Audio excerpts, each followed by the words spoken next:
ஆண்டவர் இயேசு கிறிஸ்துவின் வல்லமையுள்ள நாமத்தினாலே இந்த நாளில் கூட உங்களை எழும்புவேன் புயலுக்கு மேல் இந்த செய்திகளுக்கு நான் வரவேற்கிறேன். இன்றைக்கி நமக்கு ரீடிங் பேசேஜ் பார்த்திங்கன்னா யோவான் 3ஆம் அதிகாரம் 4ஆம் அதிகாரம். இதுலேருந்து யோவான் 3ஆம் அதிகாரம் 16ஆம் வசனம், எல்லாருக்கும் தெரிஞ்ச வசனம், அதை நான் படிக்கிறேன்.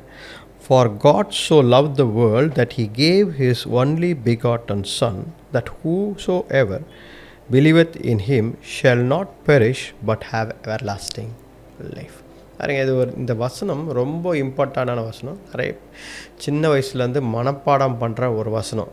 அப்போல்லாம் நிறைய வசனங்களை மனப்பாடம் பண்ண சொல்லுவாங்க. இப்போ அந்த பழக்கம்லாம் நிறைய பேருக்கு இல்லை. ஆனால் இதில் ரொம்ப முக்கியமான மனப்பாடம் பண்ணுகிற ஒரு வசனங்கள். இதில் ஒரு முக்கியமான ஒரு காரியம் இருக்குது. வேதம் முழுதுமாக இந்த ஒரு வசனத்தில் சொல்லப்பட்டிருக்கிறது. இந்த ஹோல் பைபிளோடைய கான்டெக்ஸ்ட்டை இந்த ஒரு வசனத்தில் சொல்லப்பட்டிருக்கிறது. பாருங்கள், முதல்ல இந்த இந்த இந்த இந்த சால்வேஷன்ற காரியத்தை, ரட்சிப்புன்ற காரியத்தை இந்த வசனத்தில் தெளிவாக எக்ஸ்பிளைன் பண்ணியிருக்காரு. எப்படி அப்படின்னா, ஆண்டவர் பிதாவானவர்கிட்டருந்து ஆரம்பிக்கிறாங்க. பிதாவானவர் நம்மை நேசித்ததினால். பாருங்கள், பிகாஸ் காட் லவ்ட் அஸ். பிதாவானவர் நம்மை நேசித்ததினால். அப்போது அவர் நம்மை நேசித்தார். எப்போ? நாம் பாவத்தில் விழுந்திருக்கும்போது நம்மை நேசித்தார். இதுதாங்க இருக்கிறதுலே ரொம்ப ஒரு பெரிய விஷயம், ரைட்? ஒரு மனிதன் விழுந்திருக்கும்போது யாரும் கை கொடுத்து தூக்க மாட்டாங்க. ஒரு மனிதன் தோல்வியில் இருக்கும்போது அவரை யாரும் பாராட்ட மாட்டாங்க. ஒரு மனிதன் ரொம்ப ரிஜெக்ஷன்லேயும் விட்டு போன நிலைமையில் இருந்தால் அவரை எல்லாம் விட்டு தள்ளி வந்து நிற்பாங்களே தவிர, சிரிப்பாங்களே தவிர, யாரும் கை கொடுத்து தூக்க மாட்டாங்க. ஆனால் ஆண்டவர் இந்த இடத்துல வித்தியாசமாய் என்ன செய்கிறார்? எல்லாரும் பாவத்தில் விழுந்திருக்கிறோம். Everyone has sinned. எல்லாரும் பாவிகள் என்று ஆண்டவர் வேதத்தில் சொல்கிறார், ரைட்டா? உலகம் ஃபுல்லாக பாவத்தில் விழுந்திருக்கிறோம். அப்போது இந்த மனிதர்களை காப்பாற்றுவதற்காக ஆண்டவர் என்ன சொன்னார்னா, for God so love the world, கர்த்தர் உங்களையும் எவ்வளவாய் நேசித்தார். அவர் நேசித்தார். எப்போ? பாவத்தில் நாம் இருக்கும்பொழுதே நம்மை நேசித்தார். இதுதாங்க ரொம்ப பியூட்டி. இதில் இந்த பியூட்டியான விஷயத்தை நீங்கள் புரிந்து கொள்ள வேண்டும். ஆண்டவர் நீங்கள் நல்லா செய்யும்பொழுது, நம்ம ஒழுங்காக பக்தியாக இருக்கும்போது, இந்த மாதிரி நேரத்தில் எல்லாம் ஆண்டவர் நேசிக்கிறேன்னு சொல்லலை. எப்போ ரொம்ப மோசமாக விழுந்து காப்பாற்றுறதுக்கு ஆள் இல்லாமல் பாவத்தில் நம்ம ரொம்ப ரிஜெக்டடாக டிப்ரெஷனில் இப்படி விழுந்து போன நிலைமையில் யார் நமக்காக வருவாங்க என்று சொல்லும் பொழுது ஆண்டவர் அந்த நேரத்தில் ஆண்டவர் நம்மை நேசிக்கிறார். இதுதான் நீங்கள் புரிஞ்சுக்கணும். அப்போ பாருங்கள், ஒரு முக்கியமான செய்தி இதிலேருந்து, யாருமே இல்லை என்று யோசிக்காதீங்க. நான் அவ்வளோதான், இனிமேல் நம்ம போயிடலாம், இந்த உலகத்தை விட்டு போயிடலாம், இதுக்கு மேலே என்ன இருக்குது வாழ்க்கை அப்படின்னு சொல்லி யோசிக்காதீங்க. நான் நிறைய வாட்டி அந்த மாதிரி சிந்தனையெல்லாம் எனக்கு வந்திருக்கு. அந்த மாதிரி யோசிக்காதீங்க. கர்த்தரால் மாற்ற முடியாத காரியம் ஒன்றுமில்லை. ஆண்டவரால் மாற்ற முடியும். உங்கள் வாழ்க்கை ஜீரோவா வாழ்க்கை என்னெல்லாம் கேட்டீங்க அப்படின்னா, நான் நிறைய வாட்டி சொல்லியிருக்கேன், நான் ஜீரோ கிடையாதுங்க, மைனஸில் இருக்கேன். ஜீரோ கூட மேலே கொண்டு வந்துடலாம், ஆனால் மைனஸில் இருக்கிறவங்கள முதல்ல ஜீரோ கொண்டு வந்து தான் அப்புறம் அந்த மாதிரி நிலைமையில் இருக்கிறேன் அப்படின்னு சொல்லு. ஆனால் என் கர்த்தரால் இது கூடும். ஏன்? Because God loves me. For God so loved the world. கர்த்தர் என்னை நேசிப்பதினால். இதுதாங்க ரொம்ப இருக்கிறதுல ஒரு அற்புதமான விஷயம். உலகம் நம்மை நேசிக்காது, மனிதர்கள் நம்மளை நேசிக்க மாட்டாங்க. நம்மக்கிட்ட பொருள் இருந்தால் தான் கிட்ட வருவாங்க, நம்மக்கிட்ட இந்த செல்வாக்கு இருந்தால் தான் கிட்ட வருவாங்க, அந்தஸ்து இருந்தால் தான் கிட்ட வருவாங்க. நம்ம ஒருத்தருக்கு உதவி செஞ்சால் தான் நமக்கு அவங்க உதவி செய்ய முன் வருவாங்க. நம்ம கோபப்பட்டால் நம்மக்கிட்ட கிட்ட வர மாட்டாங்க. நமக்கு அவங்க மரியாதை கொடுக்கலன்னா அவங்களும் நமக்கு மரியாதை கொடுக்க மாட்டாங்க. இப்படி தான் உலகம் இருக்கும், ரைட்? நம்ம ஒருத்தரை வெறுக்கிறோன்னா அவங்களும் நம்மளை வெறுத்துட்டு போயிடுவாங்க. நம்ம ஒருத்தரை எதிராளியை நினைக்கிறோன்னா அவங்களும் நம்மளை எதிராளியை நினச்சிட்டு போடுவாங்க. இப்படி தான் இருக்குது உலகம். ஆனால் ஆண்டவர் அப்படி இல்லை. நாம் கர்த்தரை எதிராளியாக நினைக்கிறோம், கர்த்தரை நேசிக்கவில்லை, பாவத்தில் இருக்கிறோம், ஒழுங்காக எதுவும் செய்ய மாட்டேங்கிறோம், எந்த ஒரு வேலையும் சரியாக செய்ய மாட்டேங்கிறோம், டிப்ரெஷனில் இருக்கிறோம், யாருக்கும் மரியாதை தரதில்லை, ஏனோ தானோ வாழ்கிறோம். இப்படி எல்லாம் இருந்தால் கூட ஆண்டவர் என்ன சொல்கிறாருன்னா, நான் உன்னை நேசிக்கிறேன்றார். என்ன இது அன்பை புரிந்து கொள்ளவே முடியலைங்க. அது இப்போ இல்லை, நம்ம பரலோகத்தில் போய் ஆண்டவர்கிட்ட உட்காந்து கேட்டால் தான் அவர் புரியுமா, அந்த நேரத்தில் கூட புரியுமான்னு தெரியல. அப்படிப்பட்ட ஒரு அன்பு ஆண்டவருடைய அன்பு. இந்த உலகத்தில் நம்மளோட ட்ராவல் பண்ணுறதுக்கு யாருமே இல்லை. யாரும் இல்லை பாஸ்டர், யாரும் இல்லைங்க, நான் எங்கள் வீட்டில் இருக்கவங்க மட்டும்தான், யாரும் உதவி செய்யலையா அப்படின்னு நினைக்க. ஆண்டவர் இயேசு கிறிஸ்து இருக்கிறார். ஆண்டவர் இயேசு கிறிஸ்து என்ன சொல்லாதீங்க, நான் இவ்வளவாய் நான் உலகத்தை நேசித்தேன். அப்போது ஆண்டவர் உலகத்தை நேசித்தார், இந்த பூமியை நேசித்தார், உங்களையும் என்னையும் நேசித்தார். அதுதான் உண்மை, அதுதான் that's is fact, that is truth. அதனால் என்ன செய்தார் பாருங்கள், ரட்சிப்புனா என்ன, ஆண்டவர் நேசித்தார், கர்த்தருடைய அன்பு. அதனால் தான் நேசித்த ஒரே பேரான குமாரன் ஆண்டவர் இயேசு கிறிஸ்து, ரைட்டா, ஆண்டவர் இயேசு கிறிஸ்துவை அவர் நேசித்தார். அது அடிக்கடி சொல்வார், நான் என்னுடைய நேசகுமாரன். அவரை நமக்காக சிலுவையில் மரித்து வீழ்த்தெழ, அடிக்கப்பட்டு ரத்தம் சிந்த அவர் அனுப்புகிறார். எவ்வளோ பெரிய விஷயம் பார்த்தீங்களா. அவர் நேசிக்கிறார் ஆண்டவர் இயேசு கிறிஸ்து. அப்போ அந்த அன்பை காட்டிலும் நம்மை அதிகமாக நேசிப்பதினால் தன்னுடைய ஒரே பேரான குமாரன், வேல்யூபிள் திங்கை, ரைட், உங்களுக்காக நான் அனுப்புகிறேன் ஆண்டவரை இயேசு கிறிஸ்துவை என்று சொல்கிறார். எவ்வளோ பெரிய விஷயம் தெரியுங்களா. சாதாரணமாக கடந்து போக முடியாது. ஏன்னா நம்ம ஒன்று செஞ்சால் தான் இன்னொருத்தர் நமக்கு செய்வாங்க, நம்ம ஒன்று கொடுத்தா தான் இன்னொருத்தர் நமக்கு கொடுப்பாங்க. நம்மை நேசிக்கிறவர்கள் யாருன்னா நம்ம நேசித்தா தான் நம்ம நேசிப்போம். இப்படி தான் இருக்குது உலகம், ரைட்டா. ஆனால் நமக்கு ஒரு பிரச்சனை என்னும் போது நம்மை காப்பாற்றுவதற்காக தங்களையே பலி கொடுக்கிறார்கள். தன்னுடைய குமாரரை பலி கொடுக்கிறார் ஆண்டவர் என்று சொல்லும் பொழுது அது ஏற்றுக்கொள்ள முடியாத அன்பாய் இருக்கிறது, புரிந்து கொள்ள முடியாத அன்பாய் இருக்கிறது.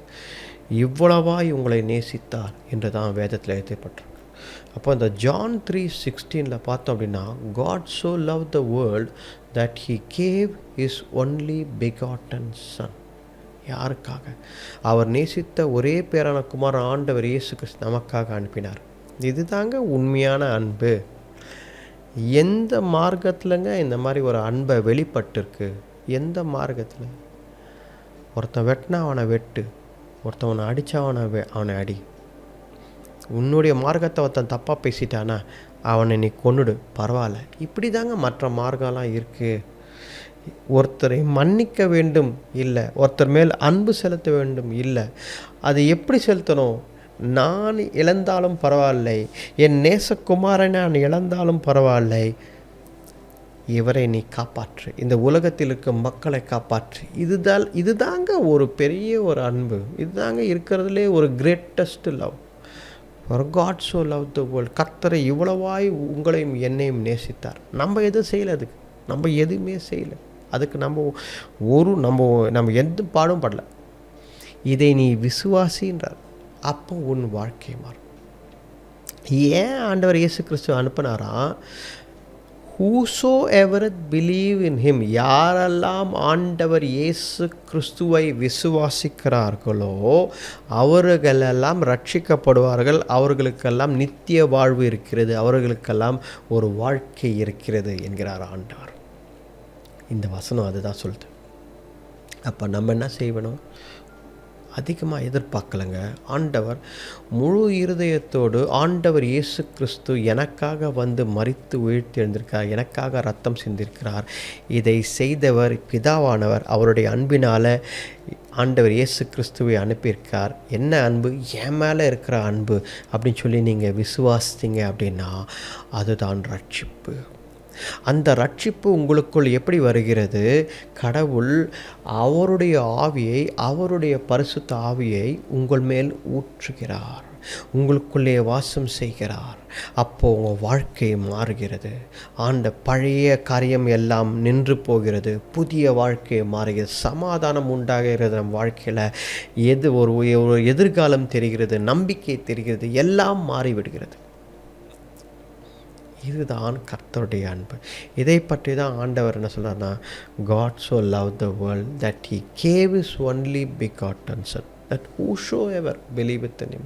யாரெல்லாம் இந்த கூட்டம் அந்த கூட்டம், பைபிள் எடுக்கிற கூட்டம், வெள்ளை சட்டை போட்டிருக்கிற கூட்டம், அப்படியெல்லாம் ஆண்டவர் சொல்லலை. யாரெல்லாம் உண்மையாய் ஆண்டவரை நம்புகிறார்களோ, யாரெல்லாம் உண்மையாக ஆண்டவரை விசுவாசிக்கிறார்களோ அவர்களுக்கு எல்லாருக்கும் வாழ்க்கை உண்டு, நித்திய வாழ்க்கை உண்டு என்கிறார் ஆண்டவர். எவ்வளோ பெரிய விஷயம் பார்த்தீங்களா? அப்போ இந்த இடத்துல நாம் கற்றுக்கொள்ள வேண்டிய விஷயம் என்ன? நமக்காக ஆண்டவர் இயேசு கிறிஸ்து இந்த உலகத்தில் வந்தார். அது யாரால்? அது ஆண்டவர் பிதாவானவருடைய அன்பினால். இதில் பிதாவானவருடைய அன்பை புரிந்து கொள்ள வேண்டும். ஆண்டவர் இயேசு கிறிஸ்து தேவ சித்தத்தை நிறைவேற்ற அவர் இந்த உலகத்திற்கு வந்தார், நம்மை நேசித்தார். இயேசு கிறிஸ்து நம்மை நேசித்தார். இயேசு கிறிஸ்து பிதாவை நேசித்தார். அவருடைய சித்தம், அவருடைய வில் நடக்கணும் அப்படின்னு. அப்போ பாருங்கள், இன்றைக்கு பரிசுத்த ஆவியானவர் நம்மை நேசிக்கிறார், அவர் நம்மை வழிநடத்துகிறார்.